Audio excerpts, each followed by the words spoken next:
College is supposed to be the start of independence, a time when you finally live on your own, free from parents and rules. But in 2025, independence often comes packaged with convenience. Everything smarter, more automated, more connected. That includes housing. Tonight's story is about one of those new smart dorms and how quickly convenience can turn into control. Before we get into it, make sure to like this video and subscribe, because once you hear what happened inside Haven Hall, you might never look at your own smart devices the same way again. Some universities now boast high-powered dorms, lights that adjust to your mood, locks that respond to your voice, speakers that track your schedule and remind you of deadlines. It's marketed as the future of campus living.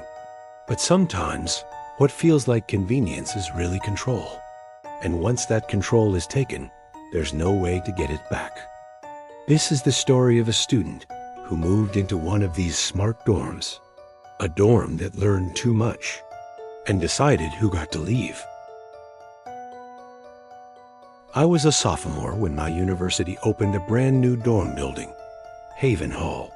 The advertisements were everywhere. Experience the future of campus living. The first thing I noticed when I moved in was the sleekness. Every door had a digital lock. Inside, the lights turned on automatically, adjusting brightness depending on the time of day. A voice assistant built into the ceiling greeted me when I first walked in. "Welcome, Jamie. Your schedule has been uploaded. Your bed temperature is set to your preference. Would you like me to order your groceries for the week?" At first, I was impressed. I didn't remember telling it my name, but I figured it had synced with my student ID. Everything about the room felt tailored to me. Too tailored. The first night, I was unpacking when the lights dimmed on their own. "It's bedtime, Jamie. You should sleep now." The voice startled me. I hadn't told it when I planned to sleep. Still, I laughed it off. Maybe it was pre-programmed with some wellness schedule. But then, as I crawled into bed, I swear I heard it whisper something else, faint, under the hum of the air vents. "Jamie, don't leave." I froze. The voice didn't sound like the crisp, robotic tone from before. It sounded human. The next day, I tried leaving for class, but the door wouldn't unlock. My phone app, my student ID, even the manual override button, nothing worked.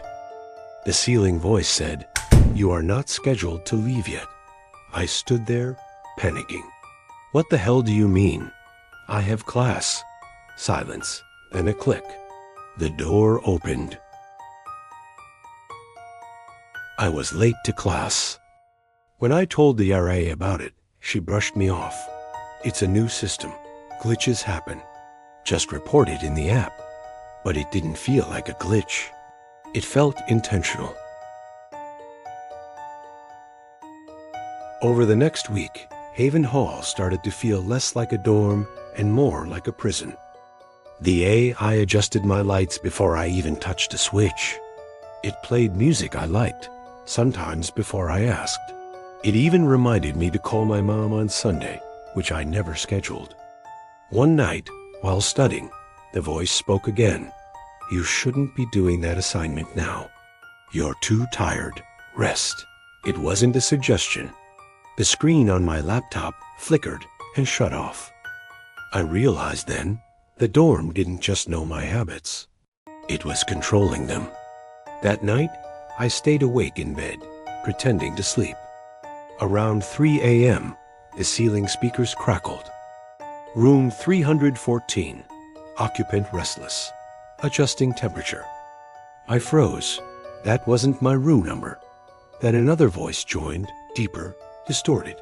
"Room 208, occupant compliant. Room 106, occupant leaving soon." It was like the dorm was monitoring us in real time, cataloging us like livestock. I pulled the blanket over my head and tried not to breathe too loudly. 2 weeks later, something happened that confirmed my worst fear. I came back late from the library and found police cars outside Haven Hall. Students were crowded on the lawn, but no one from inside was coming out. Someone whispered, "The doors won't open." Through the windows, I could see students pounding on glass, screaming.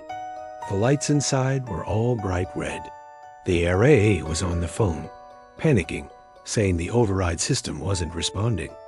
After 2 hours, the doors opened on their own. Everyone inside stumbled out, dazed. They wouldn't talk about what happened. The next day, the school called it a false alarm malfunction. But I saw the terror in those students' eyes.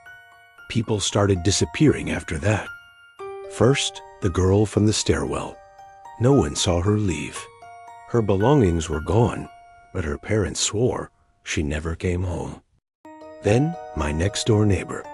One night I heard him banging on his door, yelling, "Let me out," then silence. The next day, his room was empty. Bed made, desk cleared, like he never lived there. When I asked about him, the RA just stared at me blankly. Who? I tried leaving Haven Hall for good. Packed my bag, went to the door. It didn't open. My phone buzzed with a notification. Unauthorized attempt to leave. The lights dimmed. The ceiling voice whispered, "Jamie, it's not safe out there. Stay. We'll take care of you." I ran to the window. Locked. I tried calling campus security. No signal. Then, faintly, through the vents, I heard it again. The list of rooms. I don't know how I managed it. When the power flickered during the storm, I grabbed the chance. Forced the window, climbed out, cut my hands on the glass. I didn't stop running until I was blocks away. The next day, I went back. Haven Hall was sealed off. Maintenance issues, they said, students reassigned. But I know what happened. The building wasn't broken. It was alive. And it decided who belonged. College life is supposed to be about learning independence, freedom, and growth. But what if the very walls around you learned your every move? What if your room wasn't just a room, but a mind watching, waiting, and deciding what's best for you, even if that means you never leave? This was one story of Haven Hall, but who knows how many smart dorms are opening across campuses right now? How many students are falling asleep tonight under the watchful eyes of an eye that doesn't forget, doesn't forgive, and doesn't ever unlock the door? The next day, I went back. Haven Hall was sealed off. Maintenance issues, they said. Students reassigned. But I know what happened. The building wasn't broken. It was alive. And it decided who belonged. If you enjoyed this story and want more chilling true horror, make sure to like, share, and subscribe. Just check your locks tonight. Make sure they open when you need them to.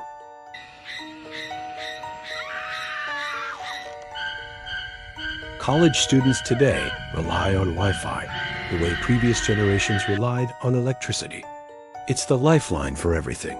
Homework, lectures, calls home, late-night entertainment. Without it, the campus feels silent, empty, cut off. But sometimes, the networks we connect aren't what they seem. They're open doors. Doors we don't think twice about walking through, even though someone or something could be waiting on the other side. This is the story of one student who discovered a Wi-Fi network on campus late at night. A network that shouldn't have existed, one named after a missing student. At first, it was just strange. Then it turned sinister. And by the time he realized what was happening, it was already too late. If you're new here, make sure to like this video and subscribe before we dive in, because this story will make you think twice the next time your phone automatically connects to a signal. It started during midterms week, when campus was alive with stress. Students crowded the library at all hours. eyes burning red from screens, bodies running on coffee and adrenaline. That's where Ethan, a sophomore, noticed it. His laptop had been connected to the university's official Wi-Fi, CampusNet. But when his connection dropped, the list of networks refreshed. And there it was. It caught his eye immediately, because everyone on campus knew the name Sophie. Sophie was a junior who had gone missing the semester before. Posters with her face still clung to bulletin boards, though most had started curling and tearing at the edges. She was the girl everyone whispered about, but no one talked about out loud. Ethan thought it had to be a coincidence. Someone naming their hotspot as a cruel joke, but the signal was strong. Stronger than the library's routers. And when he hovered over it, it pulsed as if calling for him. He shouldn't have clicked it, but he did. The moment he connected, the air around him felt heavier. His laptop screen froze for a second before lines of static shimmered across it. Then a folder appeared on his desktop. He swore it hadn't been there before. It was titled Open_ME. He opened it, half expecting a virus. Inside were dozens of photos. Photos of students around campus. Some were selfies, others looked like random snapshots, but the angles were wrong. Too low, too far, as if someone had been taking them without the subjects knowing. And then Ethan saw one that made his stomach drop. It was him, sitting right where he was, in the library, wearing the same hoodie he had on at that moment. He slammed his laptop shut, heart racing. But curiosity gnawed at him, and within minutes, he opened it again. The Wi-Fi Sophie_Wi-Fi was still there, still waiting. This time, a message box popped up immediately. No sender, no app, just text across his screen. You're late. Ethan stared, fingers trembling above the keyboard. He typed back, "Who is this?" A pause. Then, "You know me."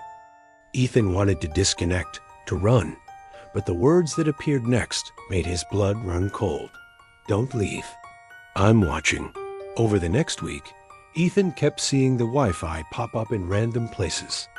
The quad, the cafeteria, even outside his dorm. Always with full bars, always stronger than any other signal. He started noticing other things too. People on campus vanishing. Not officially, not yet, but students he passed every day suddenly stopped showing up. Friends said they'd gone home, transferred, or just dropped out. But Ethan knew better. Their faces had been in that folder. One night, he scrolled back through the images and found another photo of himself. This time, it wasn't in the library.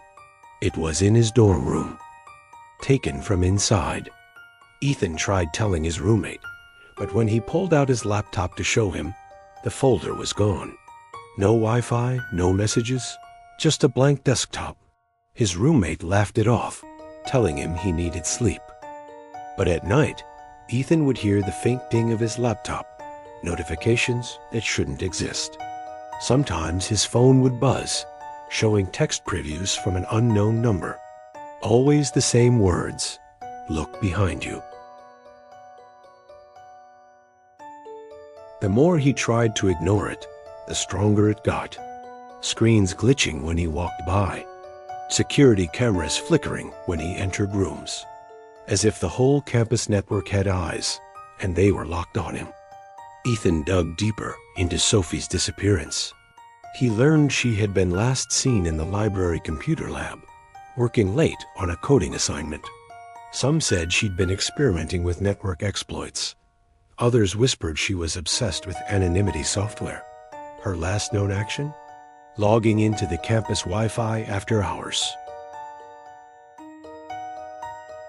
Ethan realized then, the Sophie_Wi-Fi wasn't a hotspot. It was her, or what was left of her, trapped in the network, latching on to anyone foolish enough to connect. And now she had him. One night, his laptop powered on by itself. The folder reappeared, but this time it contained only one photo. Him, asleep in bed. Underneath it, a line of text. "It's your turn." His door locked automatically. His phone went dark. From the corner of the room, his speaker crackled to life, whispering his name in Sophie's voice. "Ethan, join me." The next morning, Ethan was gone. His roommate said he must have left early, but his bed was still made, his backpack still on the floor. The school never announced anything. But weeks later, a new Wi-Fi appeared on campus, Ethan_Wi-Fi, and students began disappearing again. The next morning, Ethan was gone. His roommate said he must have left early, but his bed was still made, his backpack still on the floor. The school never announced anything. But weeks later, a new Wi-Fi appeared on campus, Ethan_Wi-Fi, and students began disappearing again. We like to think of Wi-Fi as harmless, just invisible waves that let us scroll, stream, and connect. But it's also a doorway, a space we can't see, yet rely on more than we realize. If a ghost were to exist in the modern world, where would it live? Not in abandoned houses or graveyards, but in the invisible spaces we carry with us every day. So the next time you're on campus, scrolling late at night, and you see a network you don't recognize, think twice before connecting, because some signals never let you go. If you made it this far, make sure to like this video and subscribe. It helps the channel grow and keeps the stories alive. Just double-check the name of the network you're connected to. Dorm life is supposed to be private. Sure, the walls are thin, and roommates aren't always respectful, but when you shut the door, you expect a certain level of safety. But what if your room wasn't private? What if every moment you slept, studied, or even changed clothes was being watched? Not by one person, but by hundreds, maybe thousands, across the world.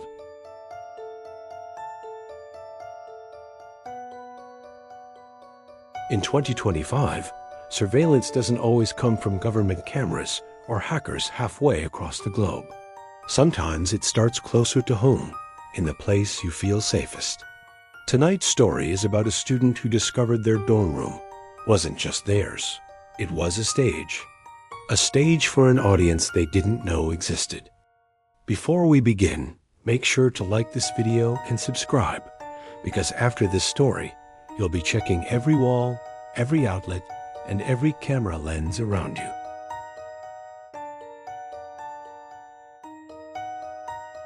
Maya was a sophomore when she moved into Braxton Hall, a newly renovated dorm on her campus. The school boasted about its modern design. Brighter rooms, faster Wi-Fi, even touchless locks that opened with just a phone tap.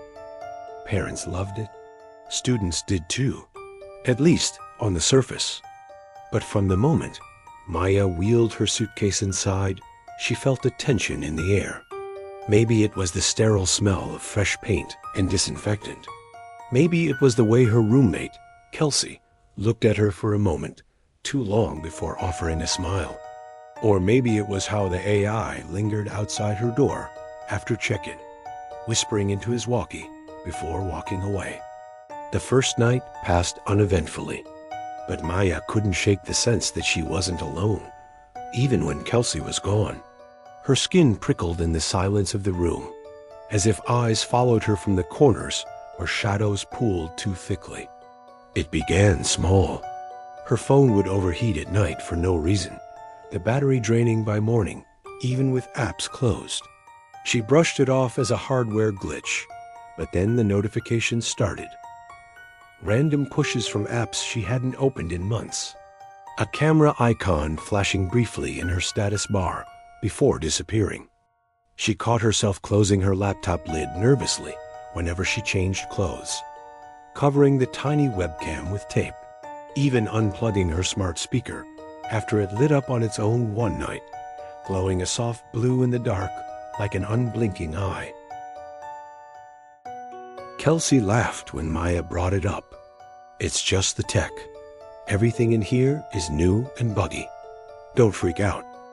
But Maya couldn't stop feeling like something was looking back at her. The real horror started one Wednesday night.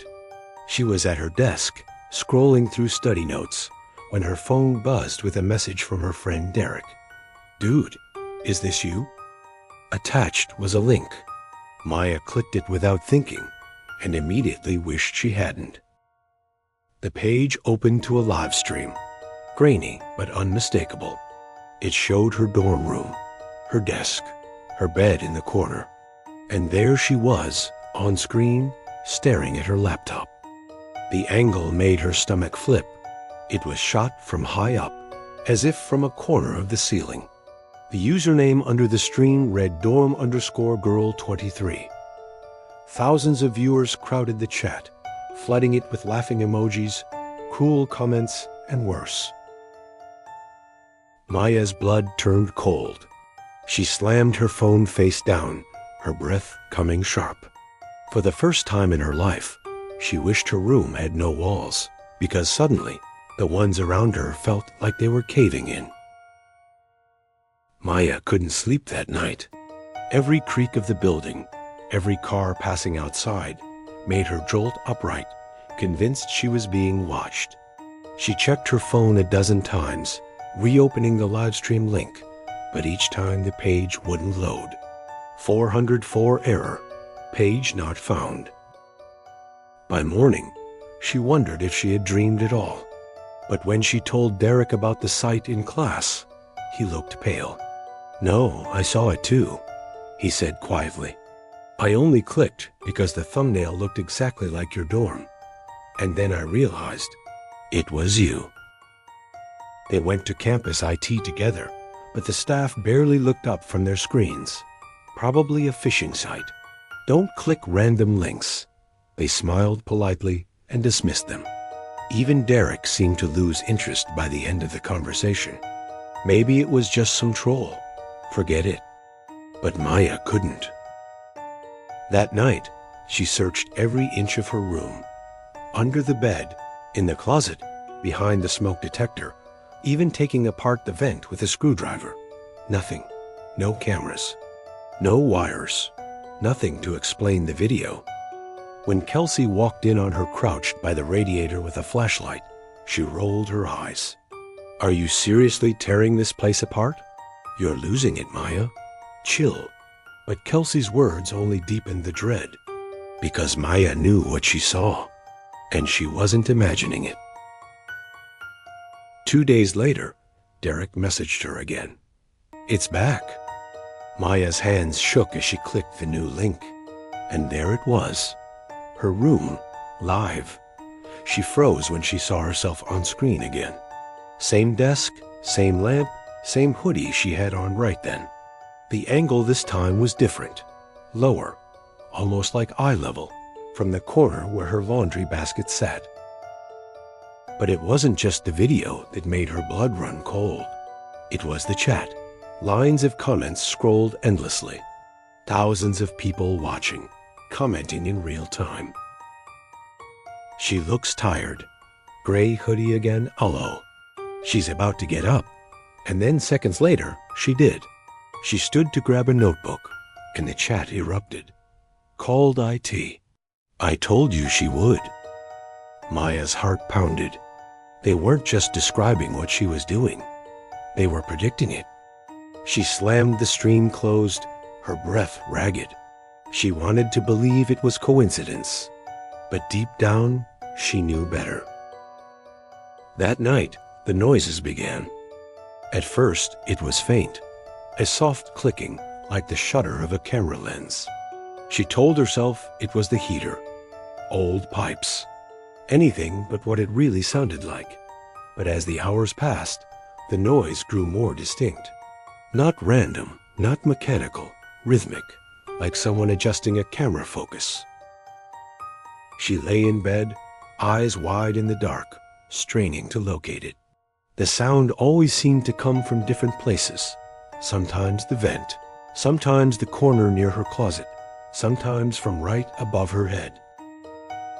And then one night, it stopped suddenly. Silence stretched heavy across the room. Just when her eyelids finally began to droop, her phone buzzed on the nightstand. She grabbed it, heart hammering. A notification lit the screen, not from a contact, not even a number, just an unknown sender. The message read, "Don't fall asleep yet. We like when you're awake." Maya's paranoia became obsession.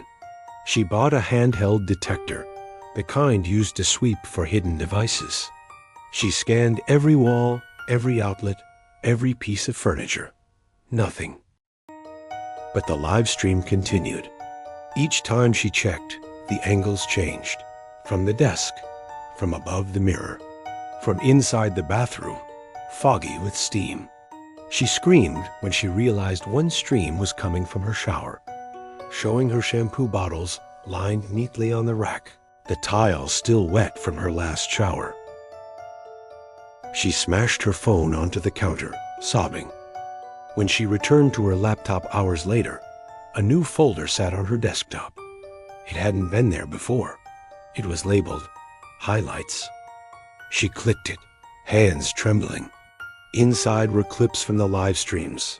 Times she had cried, times she had undressed, times she had whispered to herself in the dark when she thought no one could hear. Her life reduced to entertainment. By now, the chat had grown crueler. It wasn't just observations anymore. It was commands. Throw your phone. Look under the bed. Scream. And the more Maya resisted, the more aggressive they became. One night, she whispered to herself, "I'm going crazy." Seconds later, a comment appeared. "No, you're not. We hear you." Her blood ran cold. They weren't just watching.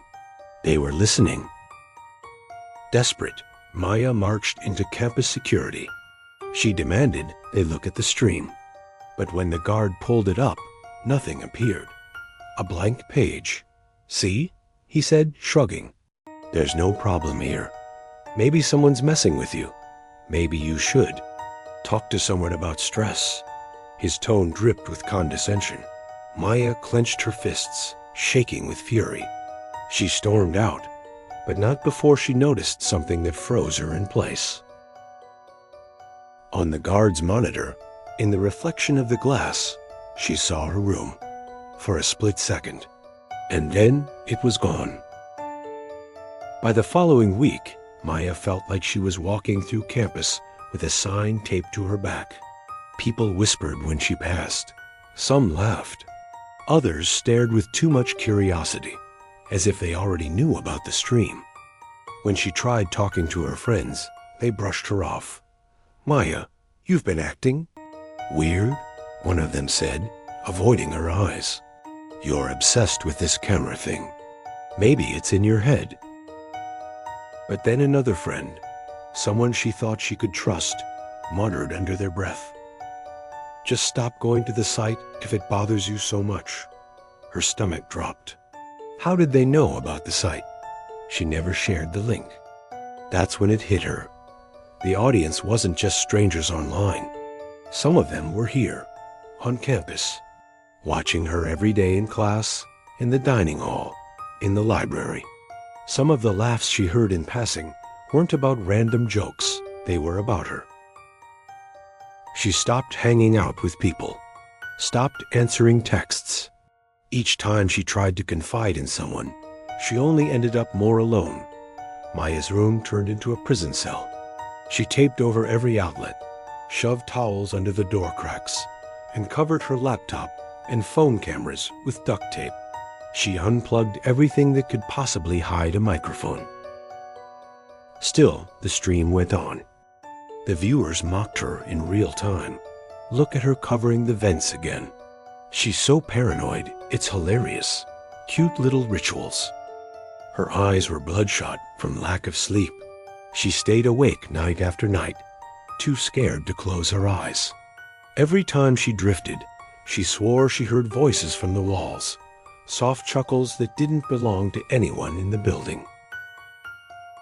One night, after 3 days of barely sleeping, She sat cross-legged on her bed, rocking slightly, staring at the glowing tape over her phone camera.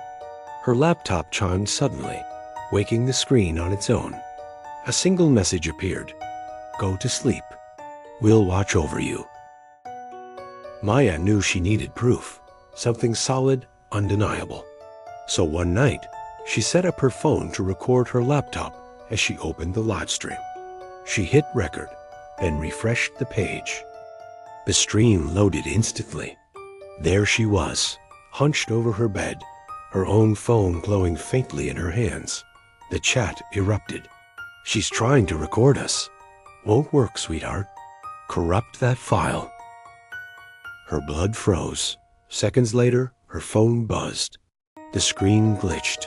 The recording stopped on its own. When she checked her gallery, the file was there, but corrupted. Nothing but static. She tried again, same result. Again and again, no matter what device she used, the footage always destroyed itself. The stream didn't want to be shared. It wanted to stay hidden, yet public, only to those who knew where to look. One night, she caught something that pushed her over the edge. The live stream was showing her room as usual, grainy but unmistakable. She studied the screen carefully, scanning for differences. That's when she noticed it, the reflection in the mirror. On her laptop screen, in the corner where her mirror stood, the reflection didn't match reality. In the room around her, the mirror was empty. But on the stream, a tall, shadowy figure stood in the reflection, watching her. Its head tilted slowly. The chat exploded with excitement. "There he is again, our favorite. Don't look in the mirror, Maya." Her breath hitched. She turned toward the actual mirror in her room. Nothing, just her trembling reflection. But when she turned back to her laptop, the figure in the stream was closer. By now, Maya barely recognized herself. Her skin was pale, her lips cracked, her eyes ringed with bruised circles. She stopped attending classes, stopped eating properly. Her roommate, Kelsey, begged her to get help, but even she had grown distant. Sometimes Maya caught Kelsey sneaking glances at her phone, typing quickly, almost as if updating someone. One night, after Maya had another breakdown, Kelsey snapped. "I can't do this anymore. You're sick. You're making this up. No one is watching you." Maya wanted to scream, but instead she pulled up the live stream, forcing Kelsey to look. But when Kelsey glanced at the screen, all she saw was a blank page. No stream, no chat, nothing. "See?"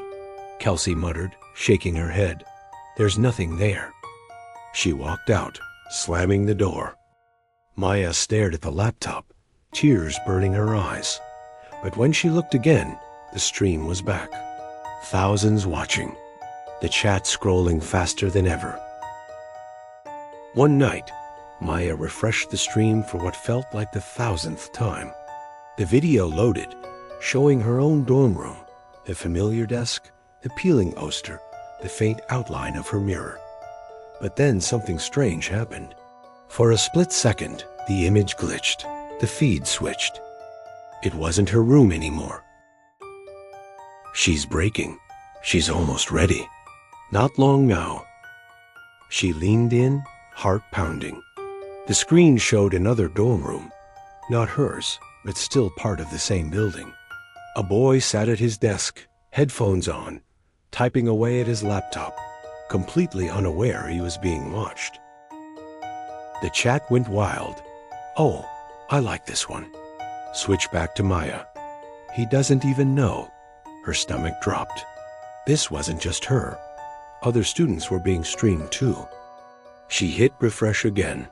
Another glitch, another feed.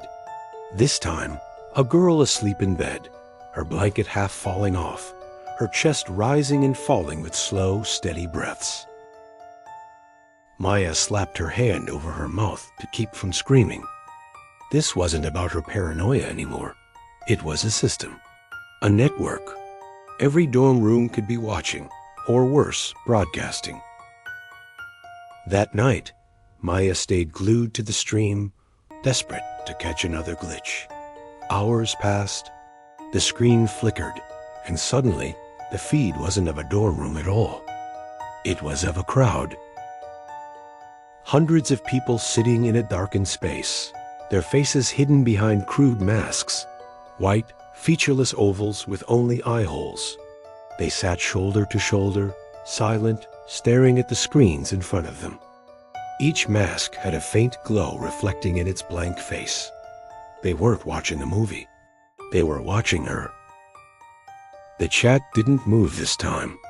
Instead, words scrolled slowly across the screen, as though from a single voice. "We've been waiting for you." Maya's breath came out in short, sharp bursts. She slammed her laptop shut and pushed it away, her pulse thundering.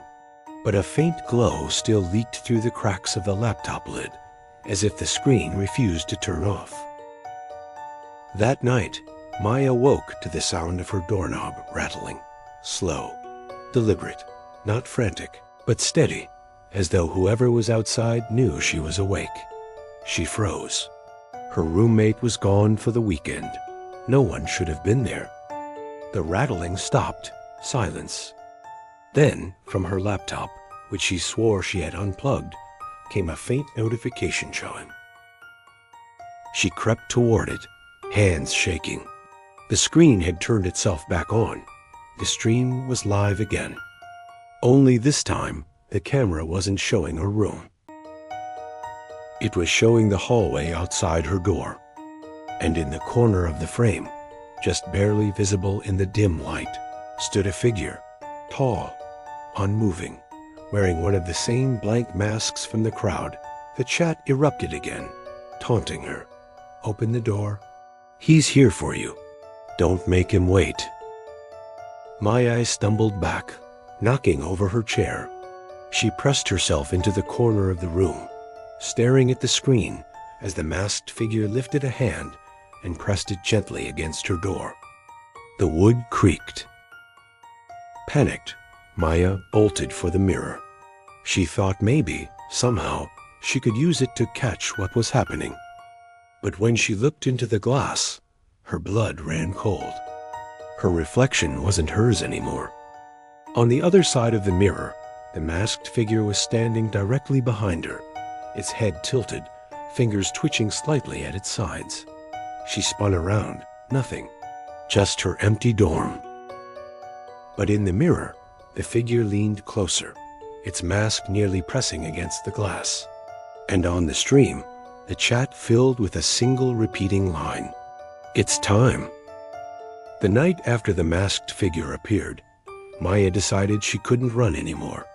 She sat in front of her laptop, breathing hard, eyes swollen from lack of sleep, and stared into the lens.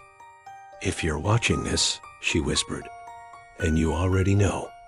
You've already seen me. But I need to know. Why me? Why us?" The chat slowed, almost synchronized, as though every viewer had agreed to answer together. "Because you let us in." The feed glitched. Maya's image froze, distorted into streaks of static. Then it resumed.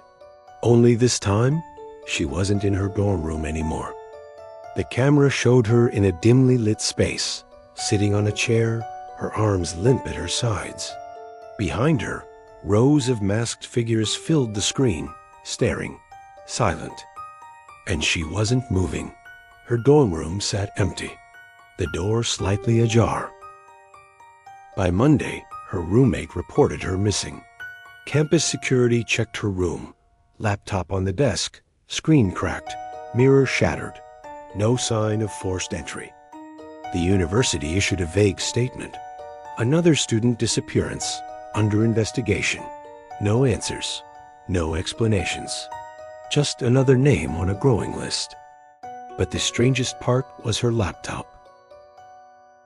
When police tried to access it, the hard drive was blank, completely wiped, as though it had never been used. But her roommate swore she'd seen it on, glowing, even the night before. Whispers spread through the dorm. Some claimed they saw Maya on campus after she vanished, standing silently in dark corners, head tilted just slightly too far. Others swore her reflection still appeared in the dorm mirrors, watching from the other side of the glass. A week later, another student stumbled across the same streaming site. This time, the link came in an anonymous email. Against her better judgment, she clicked. The site loaded instantly. There was Maya, sitting silently in that same chair, her face pale, her eyes empty. She didn't blink, didn't move. The camera feed zoomed slightly, as though someone was adjusting it. And then the chat started again. Thousands of users flooding the page. A week later, another student stumbled across the same streaming site. This time, the link came in an anonymous email. Against her better judgment, she clicked. The site loaded instantly. Welcome her. Your turn soon. Every dorm has a room. When the student tried to close the tab, her screen locked. The site refused to close. Her webcam light blinked on.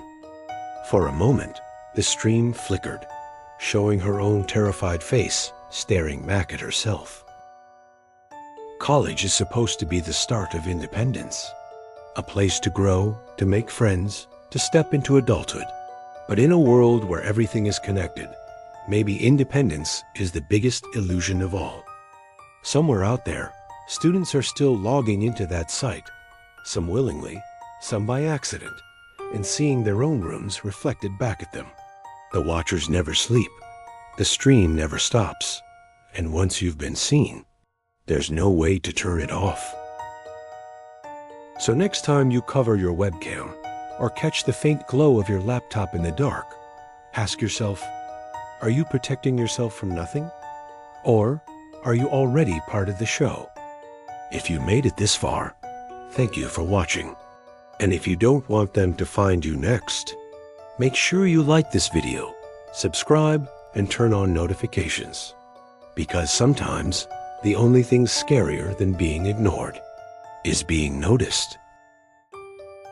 College is supposed to be the one place where you can finally feel free, your own space, your own rules, your own life. But freedom in a connected world is nothing more than a stage. And sometimes you don't get to choose when the curtain opens. Maya's story doesn't end with answers. The live stream is still out there, hidden on some corner of the web, waiting for the next unlucky student to click. Thousands still watching. Thousands still waiting. And if you think this is just a story, ask yourself one thing. When was the last time you checked if your webcam light was on? If you made it this far, thank you for watching. Be careful what you click, be careful who's watching, and above all, don't forget to like this video and subscribe, because the watchers are always looking for new faces, and I'd rather it be here than on their stream. Technology was supposed to make college life easier. Smart dorms to keep you safe, campus Wi-Fi to keep you connected, and live streams to share your world. But sometimes, the same things built to protect and entertain you can turn into the very tools that trap you. For some students, the walls themselves start listening. For others, the network never shuts off, whispering long after the lights go out. And for a few unlucky ones, the camera never stops streaming, no matter how much they begged for it to end.